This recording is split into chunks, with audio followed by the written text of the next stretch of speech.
All right, I've got Ally Sammarco here. She's the host of America's Show, former Republican, now Democrat, and a great voice to talk about what we saw in the debate and what the hell Democrats are going to do after it. How are you? Good. How are you? Thanks for having me. Hey, no problem. Okay, so like most of America, that debate was a train wreck, right? What did you think? Yeah. It was not the best debate of all time. I will definitely say that.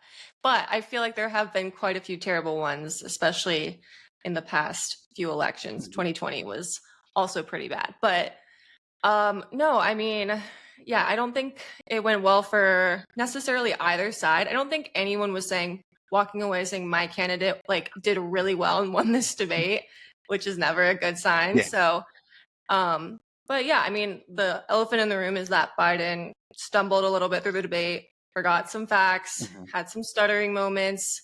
And so it wasn't his best performance, and I will be the first to admit that. But on the other hand, we have Donald Trump, who is just serial lying the entire time, making up facts as he goes to fit his narrative, just making outlandish statements. And he was a little bit more composed, more so than I thought he would be. Yeah. But that doesn't mean anything he said was less untrue. Yeah.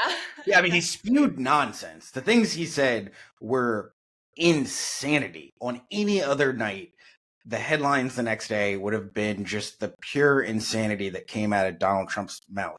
But within that first 5 minutes, I mean, I remember watching Biden walk out and going, "Oh no, like he doesn't look good." And then the second he opened his mouth, I think you heard a gasp from all of America, because it was like, not only does he not look good, but he doesn't sound good. And then when he stumbled through that answer, I think it was about abortion, but he stumbled through that answer and you could see that he had lost his place. I think for not just like Democrats, but I think for a lot of Americans, you felt like their hearts sank because everything Republicans had been saying about whether he was lucid or not. I'm not necessarily saying that's true, because I do think he's there mentally, but I think physically he's just not there anymore. And after that debate, I think that there's a real conversation that has to be had about whether he's up for another 4 years. Like, do I think can he finish the job? Absolutely. And if he's at the top of the ticket, will I vote for him again? Absolutely. But two things. I don't know how we win independence with Biden at the top of the ticket after we saw what we saw at the debate. And then two, as Democrats, we always talk about like being better and having like this moral high ground. And when you saw what you saw, yes, we have to win because we want to protect the right to abortion. We have to win because we want to protect the environment. Like, we have to win. Yes, we want to win at all costs. But like, this is the second election in a row we're asking Americans, and for some would say the third election in a row, we're asking Americans to hold their nose and vote again. How as a party do we keep doing that? Yeah, I mean, I think you have good points. When he came out on stage, first of all, I think in debates, optics are everything. And we've talked about that. The media talks about that a lot. So after months and months, even years of Republicans making attacks on his mental health or his, acuity, I felt like it was really important for him to come out like walking strong, standing strong, and come out guns a-blazing. I said the one thing I wanted to see was him go scorched earth, and I don't feel like that happened at all, which is frustrating. He did have some good moments, like some good quips and things that I really enjoy, but I wanted to see a lot more of that. But yeah, right from the start, it was there was like a visual difference, and he had a really hoarse voice, which of course didn't help at all. So I understand why people were kind of taken aback, like, oh my gosh, this is not what we wanted to see or thought we would see. Yeah. But at the end of the day, I mean, and this is what I keep going back to, is we had a primary. I was all for people joining in, to run, I want as many people in the primary as possible. And that goes for every race, in my opinion, because I think that's democracy at work. And so I did not agree with a lot of people that were saying, oh, Dean Phillips, get out of the race. What are you doing? You're just trying to spoil the race or whatever. Yeah. I didn't agree with that because I'm like, why not? You know, we're not kingmakers. We're better than Republicans. Yes. They are kingmakers, and they have their chosen candidate that they already knew they wanted to run. He was anointed before he even announced. Yeah. And so I refused to be like that. And I wanted as many people to jump in the race. And unfortunately, that's just not what happened. I mean, we had Dean, who didn't poll very well and then ultimately didn't do very well. And so the majority of voters. Really, I wrote a column, I think, in like right after the midterms, I think maybe the day, 2 days after, where I said Biden has done an amazing job, but he said he was going to be a bridge. He shouldn't run. Let's open the primary up. People got really upset about it. And as more people started to say it, it felt like from the top down, the party and the administration was like, everyone shut up. We're not doing that. The stakes are too high. Biden's our guy. We have to go with it. And so at a certain point, everyone said, you know what? You're right. Biden's our guy. We got to go with it. But then we see last night, or a couple nights ago, whatever, and there's this new moment where it's like, okay, we need to have a conversation. No one's saying like let's replace him, but after that performance, what if he falls? What if every day his age is now going to become the issue, the main focus? And in many ways, it reminds me of that 2016 election when after 9/11, when Hillary passed out, and the whole election became, is Hillary Clinton going to die? Hillary Clinton was a healthy woman. Like, that was pure Republican nonsense. For the next 3, 4, whatever, how many days, months, we're going to hear about Joe Biden's health. And so if we're not going to replace him, what's the plan? If we are going to replace him, what's the plan? And it feels like there's this real resistance to having the conversation about what the plan is. Well, I think having that conversation throws a lot of things up in the air. You know, first of all, who is this magical person going to be that comes in and wins, 40% of white voters and wins like 90% of black voters? Like, who is this person going to be? President Biden is proven in 2020. He did win by a sizable margin. And I feel like people believe in him for the most part, and they believe like he's predictable. We know he's the president right now. He's very largely successful throughout his term. So I think a lot of Democrats feel like he can run on his accomplishments. But no, I mean, I think it was a different ball game in 2020. It was different circumstances. Trump was actively president at the time. We were going through the COVID disaster. So a lot of people turned out to vote in a year, more people than ever than would typically turn out. So we can't look at 2020 and say, well, the same thing will happen again. Yeah, that's an outlier of an election. Yeah, completely. So I do agree on that point. But I feel like at this point, the person who has to decide what he wants to do is Joe Biden. 100%. It's ultimately his decision. And I'm not, close friends or family or advisors around him. So I'm not the one that's going to be able to talk to him about this issue, but I do think those people should. And if he felt like, you know what, I had to go to run and, it's June, so there's still enough time to actually bring someone new in and nominate them at the convention and everything. So I think if that was his decision, then I would support that completely. And I think someone could step in and continue the legacy that he built in a way, that's not tearing down what he built, but building it up.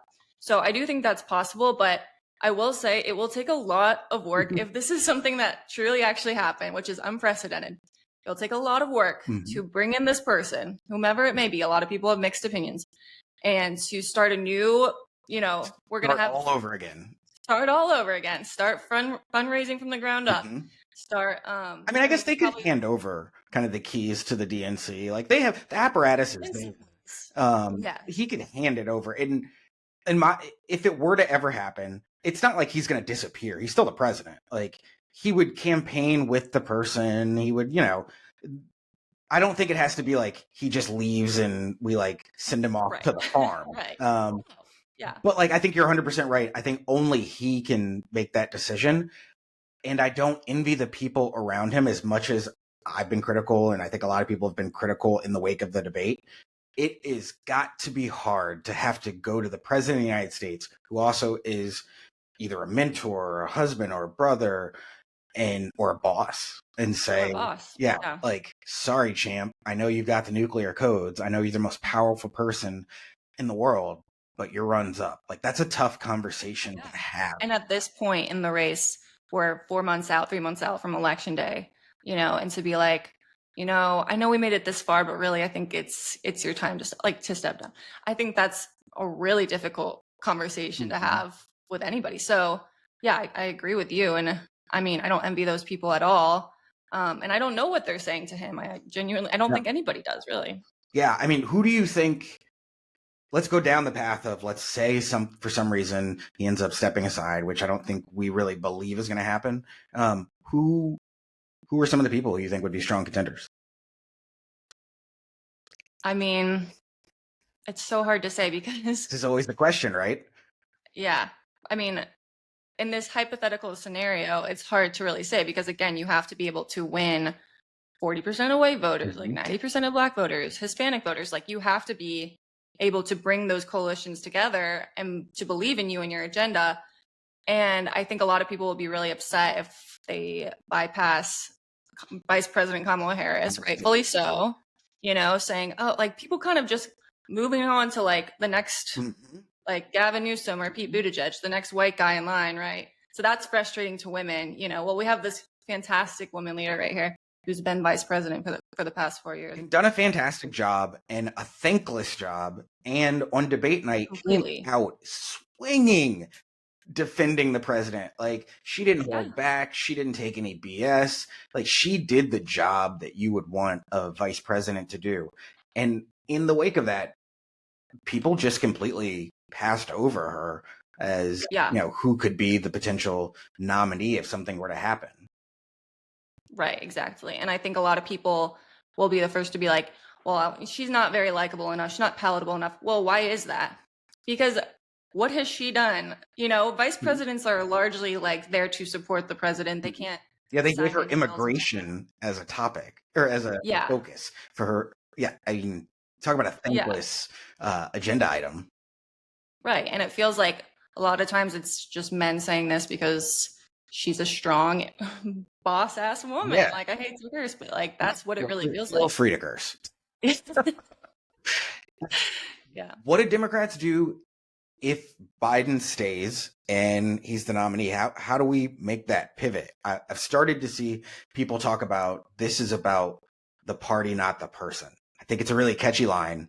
And it's a way to, like, to some degree distract away, because at the end of the day, they're right. Like, this isn't about the person at the top of the ticket. It's everything that the party itself stands for. It's, access to abortion. It's access to affordable health care. It's access to mental care, to equity, all the things that Democrats are fighting for from the top of the ticket to the bottom.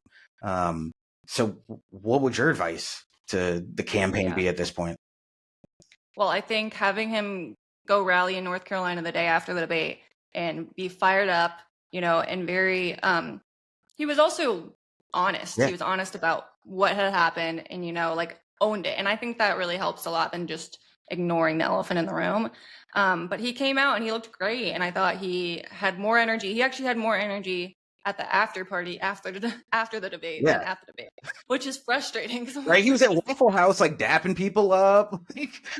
like really like hosting a party at Waffle House or something. I'm like really frustrated that same guy didn't show up at the debate. But I think continuing to do that, to show that side of Joe Biden, show the like funny guy that owns his quirks and owns the stutter and everything, will really help. And then reminding people, again, like you said, that we're voting for ideals. We're voting for a party. We're voting for an administration, president who will nominate more judges, Supreme Court justices and whatnot. So that's really what's at stake here. And we're not just voting for the guy at the top of the ticket. We're voting for all these things that come with it, and reminding people that the danger of Trump, like, if you understand the danger that comes with Donald Trump, then you understand how important it is to vote for Joe Biden. Like, plain and simple. If you don't, you might sit out this election because you think both sides suck, whatever it is. But if you truly understand how dangerous he is to our democracy and to our country, then you will show out for Joe Biden. And so I think it's our job to remind people of that. And I know some people might be tired of hearing it, but it's still true. It's And the 100% threat lives true. on. It's Yeah, I mean, it's the third election in a row that he's running in. So I understand when people are sick of hearing about him. I think we all are. But that doesn't make the threat any less, prominent, less evil. So it's up to us to continue to talk about it. How ironic is it that Republicans have spent like the last month saying that Joe Biden was going to be hopped up on like cocaine and uppers, and the exact opposite version came out there, and I almost think they didn't know what to say. Yeah. I think they can never get their story straight. Like, they're always, they saw him at the State of the Union and they're like, he must be on drugs. He's too energetic. So I think some cable news pundits were like, he's too energetic. It's like, okay, what do you want here? So then, of course, they're running with the storyline. He's going to have Adderall and like whatever it is that they come up with. And then it's like, oh no, he's losing it. Like he didn't have the drugs. He didn't have the drugs. He's losing it. Whatever. And it's just constantly changing the story. And it's also like he's a mastermind behind this criminal enterprise that is his family and his sons. Yeah. So I'm like, which one is it, guys? Because you can't have all of it. And at some point, your narrative just gets lost. But they have like an echo chamber in a way that Democrats don't really have. So if you live in that bubble,